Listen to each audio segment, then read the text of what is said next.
Chapter 6. The Dalek wheeled round, its head taking the turn just before its body.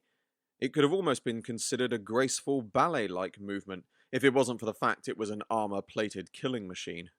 My eyes darted from the Dalek to the Doctor, who had now broken into a run, ducked around the Dalek, grabbing my hand as he passed. Without even looking twice at me, he bellowed, "Run!" I didn't need to be told twice. We darted down what seemed like endless corridors, the sounds of Daleks never diminishing. They always seemed to be right behind us. Once or twice we even turned down corridors and nearly ran straight into them, before doubling back and ducking down a side route. Suddenly, and without warning, the Doctor pulled me into a side room, bolted the doors, and with a flick of his wrist whipped out the same tool I'd seen him with all those years ago. Even though the door was bolted hard shut, the bar juddered, and with a loud crunch, embedded itself deeper into the frame, sealing it completely. He turned to me. "There, that won't keep them out for long, but it'll buy us some time." It was only then he seemed to realize I wasn't stood behind him, but sitting back, catching my breath against the wall. He looked puzzled. "If you're going to have a panic attack, it's perfectly understandable, but if you could wait until we're away from here, it would be much better." Panting, I looked up at the old man. He wasn't even remotely out of breath, but he must have been at least 50 or 60 years older than me. But then this was the Doctor. Anything was possible with this man. He was studying me carefully, a look of déjà vu on his face. "Yes," I told him between breaths. "We've met before. I'm from one of the moon colonies in the Aesop galaxy. You saved me, Doctor." At these words, his face lifted as if remembering me, but quickly faded again back into guilt. "I remember you," he said, breaking eye contact and marching across the room.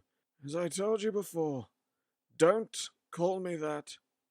Confused at first, it was only when I saw the disdain for that title that he felt that I realized that how serious he was.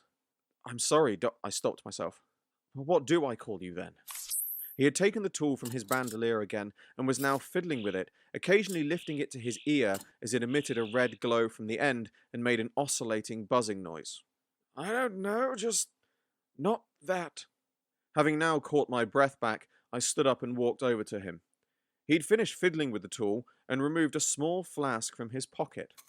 Unscrewing the lid, he carefully poured the contents all over the wall before standing back, stretching out his arm to brush me backwards, before going back to fiddling with the small metal rod in his hand.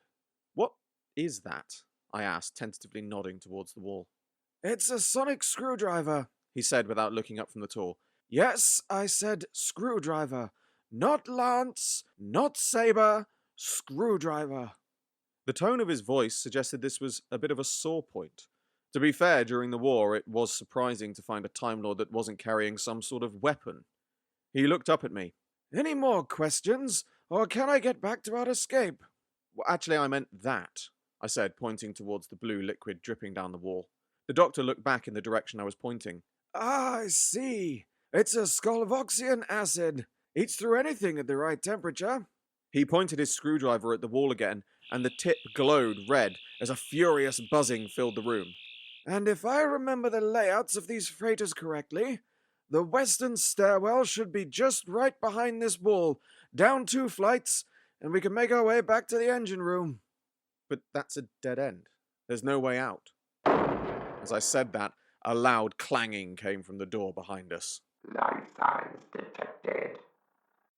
A small, hissing noise emanated from behind the door, and slowly grew louder as a bright white light appeared around the edge of the door.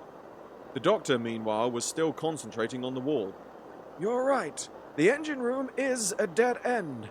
Assuming you plan on staying in there." As panic gripped me, I turned back towards him.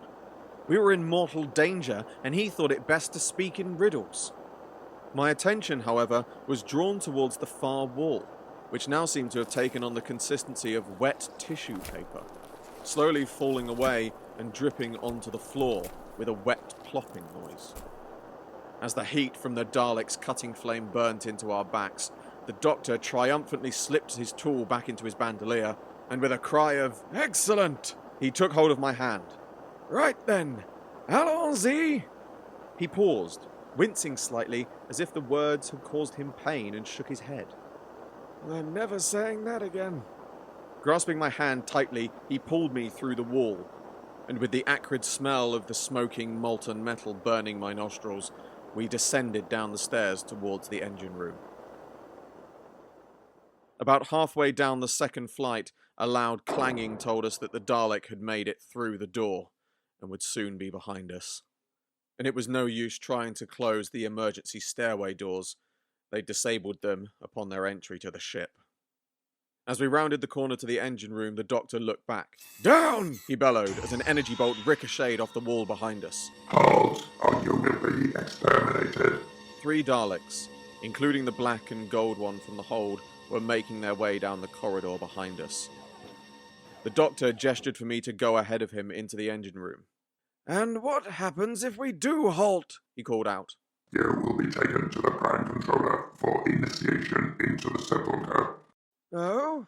And what's that when it's at Skaro?" We will not answer your questions. Come with us or you will be exterminated. The Doctor chuckled before turning back to me at the door and waving his hands in a shooing motion.